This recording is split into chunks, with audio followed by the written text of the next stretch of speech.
2019 ஜனவரி 27 நடப்பு நிகழ்வுகள் பார்க்க போகிறோம். வாங்க வீடியோஸ்குள்ளே போகலாம். 137 ஆண்டுகள் பழமை வாய்ந்த நாட்டின் 3வது பழமையான துறைமுகமான சென்னை துறைமுகம் நடப்பு நிதியாண்டில் இதுவரை 44 லட்சம் மெட்ரிக் டன் சரக்குகளை கையாண்டுள்ளன. நம்ம நாட்டில் நம்ம சென்னை துறைமுகம் 137 ஆண்டுகள் ஒரு பழமையான ஒரு துறைமுகம். அந்த துறைமுகம் என்ன செஞ்சுருக்காங்கன்னா, நடப்பு நிதியாண்டில் 44 லட்சம் மெட்ரிக் டன் சரக்குகளை கையாண்டிருக்கதா சொல்கிறாங்க. அடுத்த நடப்பு நிகழ்வுகள்: சென்னையில் கல்கி கிருஷ்ணமூர்த்தி நினைவு அறக்கட்டளையின் சார்பில் அவர் எழுதிய பாரதி பிறந்தார் மற்றும் யார் இந்த மனிதர்கள் ஆகிய நூல்கள் வெளியிடப்பட்டன. சென்னையில் கல்கி கிருஷ்ணமூர்த்தி நினைவு அறக்கட்டளையின் சார்பில் அவர் எழுதிய பாரதி பிறந்தார், யார் இந்த மனிதர்கள் ஆகிய நூல்கள் வெளியிடப்பட்டுள்ளன. அதுக்கடுத்து,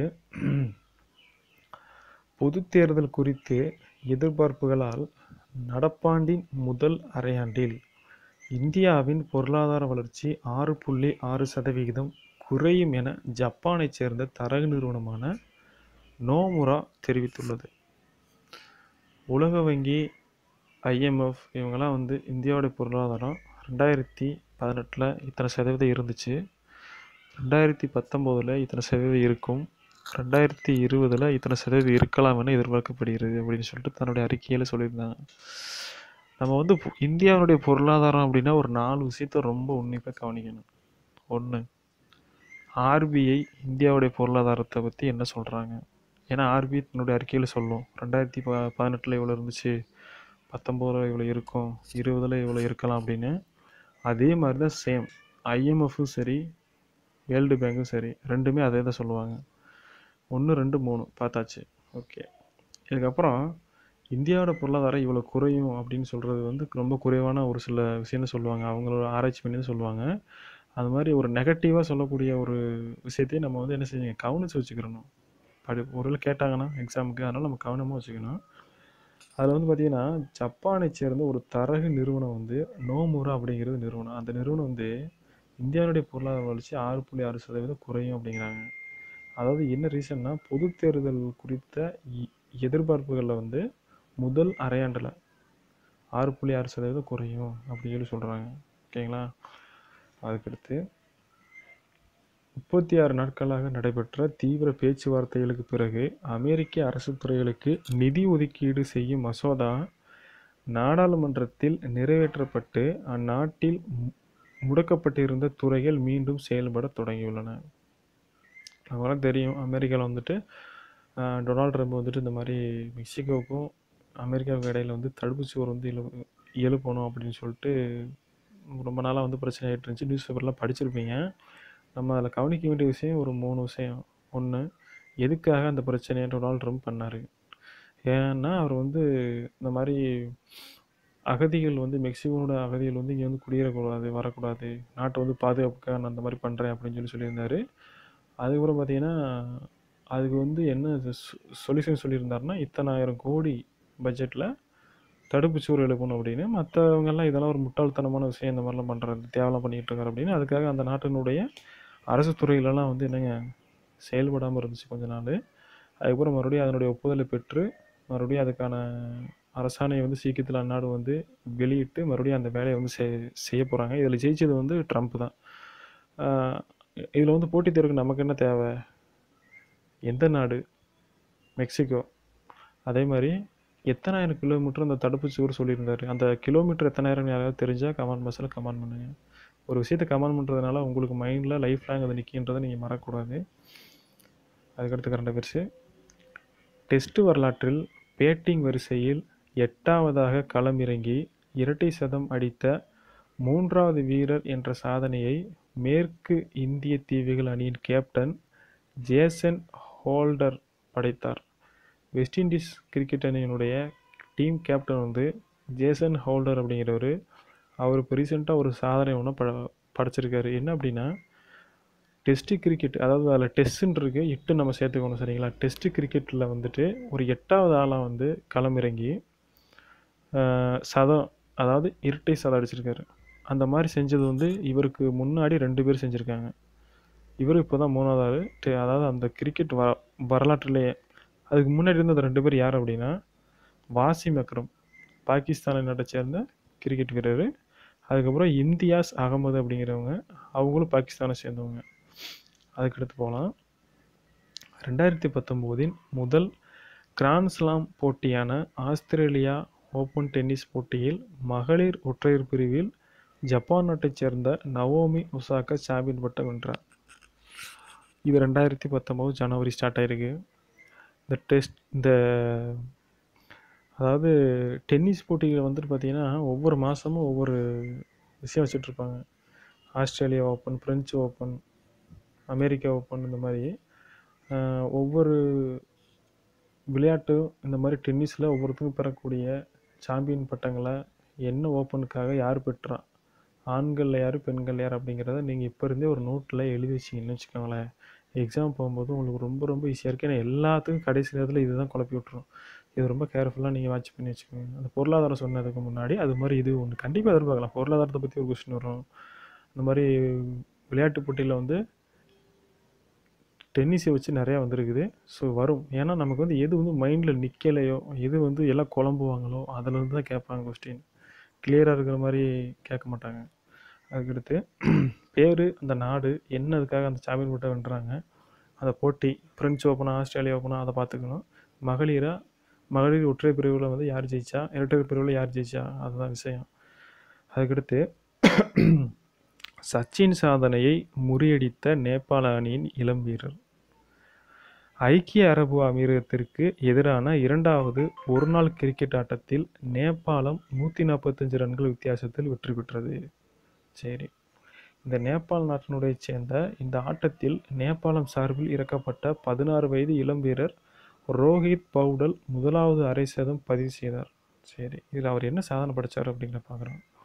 சச்சின் வந்துட்டு 16 ஆண்டுகள் 213 நாட்களில் என்ன செஞ்சாருங்க, அரை சதம் அடித்தார். அதே மாதிரி சாகித் அப்ரடி அப்படிங்கக்கூடிய ஒரு 16 வயது 16 ஆண்டுகள், அதாவது 16 ஆண்டுகள் 217 நாட்களில் அரை சதம் அடித்தார். இவர் வந்து இந்த ரோஹித் பவுடல் வந்து என்ன பண்ணியிருக்காருன்னா 16 ஆண்டுகள் 146 நாட்கள், அதாவது 58 பாலுக்கு 55 ரன் அடிச்சிருக்காரு, அடித்து சாதனை படிச்சிருக்காரு. ஆனால் சச்சின் வந்து எத்தனை பாலுக்கு எத்தனை ரன் அடித்தான்றது எனக்கு தெரியல.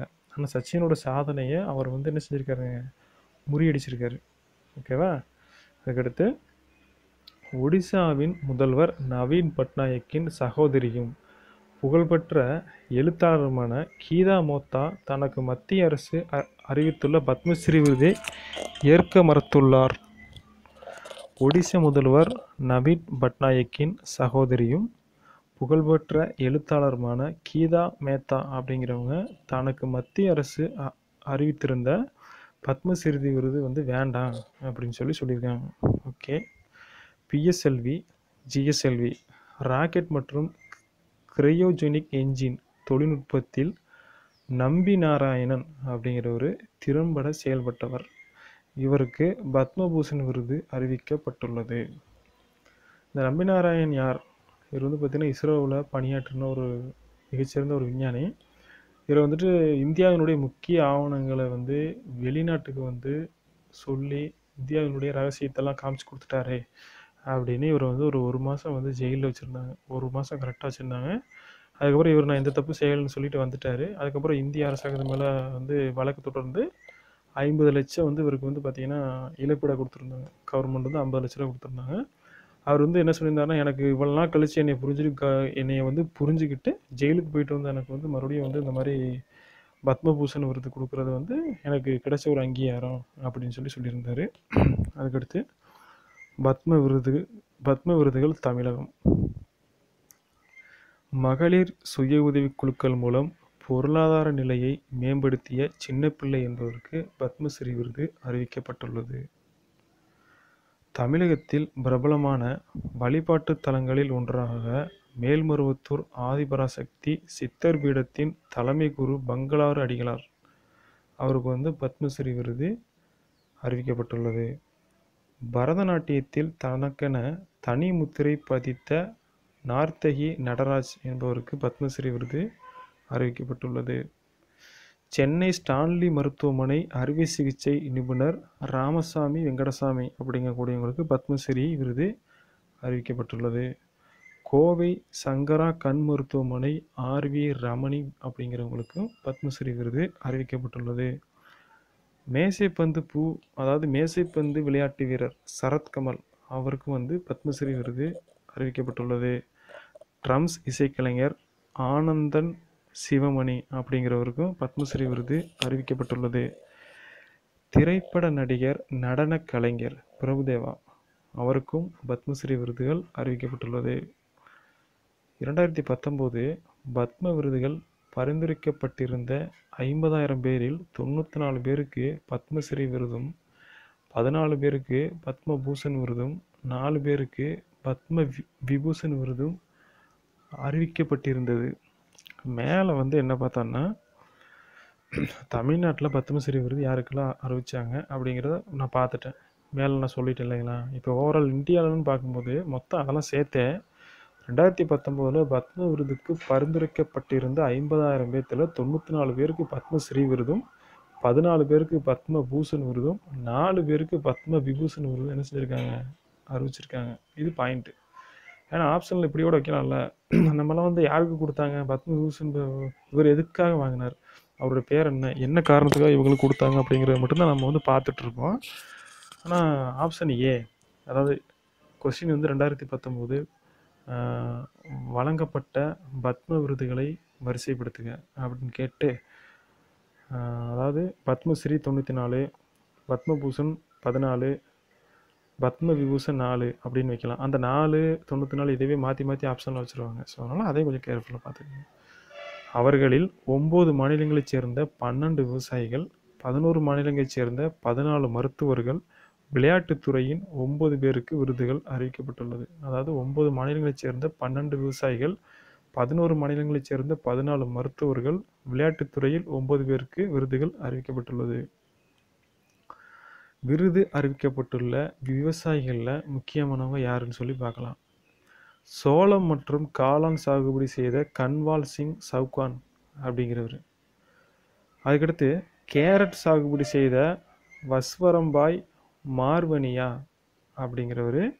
அதே மாதிரி காலிஃப்ளவர் பயிரிட்ட ஜெகதீஷ் பிரசாத் பாரிக் அப்படிங்கிறவர்.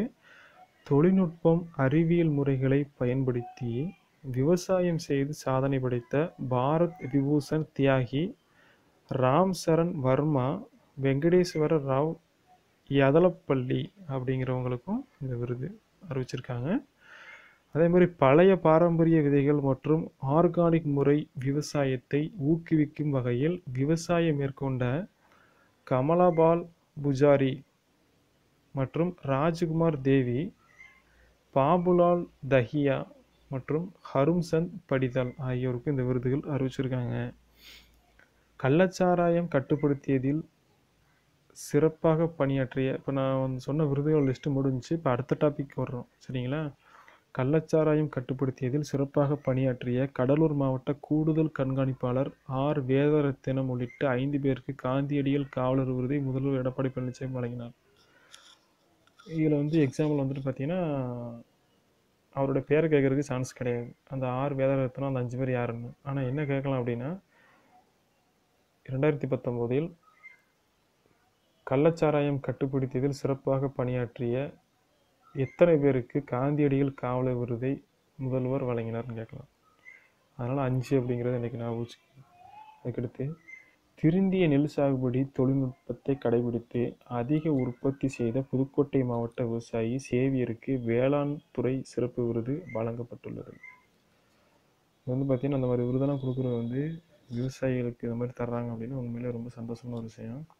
அதில் வந்து பார்த்திங்கன்னா திருந்திய நெல் சாகுபடி தொழில்நுட்பத்தை கடைபிடித்து அதிக உற்பத்தி செய்த புதுக்கோட்டை மாவட்ட விவசாயி சேவியர் அப்படிங்கிறவங்களுக்கு வந்து வேளாண் துறை சிறப்பு விருதை வந்து தந்திருக்காங்க. வீரதீர செயலுக்கான அண்ணா பதக்கம்.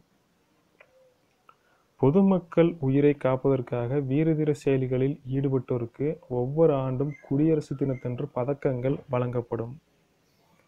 இந்த பதக்கம் ஒவ்வொன்றும் 1 லட்சத்துக்கான காசோலையும் ரூபாய் 50,000 மதிப்புள்ள தங்க முலாம் பூசிய பதக்கமும் அடங்கியது. இவ்விருதை பெற்ற 3 பேர்கள். தேனி மாவட்டம் குரங்கணியில் நடந்த தீ விபத்தில் சிக்கியோர்களில் 8 பேரின் உயிரை காப்பாற்றிய ரஞ்சித் அப்படிங்கிறவருக்கும், செகண்டு சென்னை அண்ணா நகரில் மருத்துவமனைக்குள் புகுந்து சங்கச்சங்கிலின்றது தங்கச்சங்கிலி, ஓகேவா, சின்ன ஸ்பெல்லிங் மிஸ்டேக்கு. தங்கச்சங்கிலியை பறித்து சென்ற நபரை அங்கிருந்து இளைஞர் சூரியகுமார் மடக்கி பிடித்தார். அவருக்கு வந்து கொடுத்துருக்காங்க, பேர் வந்து சூரியகுமார். அதே மாதிரி 2018 டிசம்பரில் வெள்ளியங்கிரி ஏரியில் சிக்கிய 3 பெண்கள் 3 குழந்தைகளை காப்பாற்றிய ஸ்ரீதர் அப்படிங்கிறவருக்கும் கொடுத்துருக்காங்க. ஓகே, இப்போ நான் வந்து பத்மஸ்ரீ விருதை பற்றி சொல்லியாச்சு. அதுக்கப்புறம் நம்ம தமிழ்நாட்டில் கொடுத்த ஒரு சில அவார்டை பற்றி சொல்லியாச்சு. ப்ளஸ் எக்ஸ்ட்ரா கரண்ட் அஃபேர்ஸ் நான் வந்து சொல்லியிருக்கிறேன். நல்லா படிங்க. நம்மளுடைய நடப்பு நிகழ்வுகளை தொடர்ந்து வாட்ச் பண்ணுங்கள். ஏதாவது உங்களுக்கு சந்தேகம் இருந்தால் நீங்கள் கால் பண்ணி தாராளமாக கேட்கலாம். டெஸ்ட்டு எப்போ சார் வைப்பீங்க அப்படின்னு சொல்லிட்டு சில பேர் கேட்டிருந்தாங்க. நான் வாட்ஸ்அப் குரூப்பில் இருக்கிறவங்களுக்கு இன்னும் டெஸ்ட்டு ஆரம்பிக்கலை.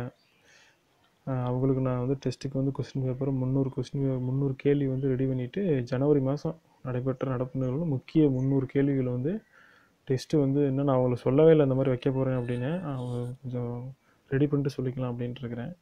அதனால் வந்து டெஸ்ட்டு வந்து வாட்ஸ்அப் குரூப்பில் இருக்கவங்களுக்கும் கண்டிப்பாக கொஸ்டின் பேப்பர் இருக்குது. அதனால் வந்துட்டு நம்ம கரண்ட் அஃபேர்ஸ் எல்லாம் ஃபாலோ பண்ணுங்கள். நன்றி, வணக்கம்.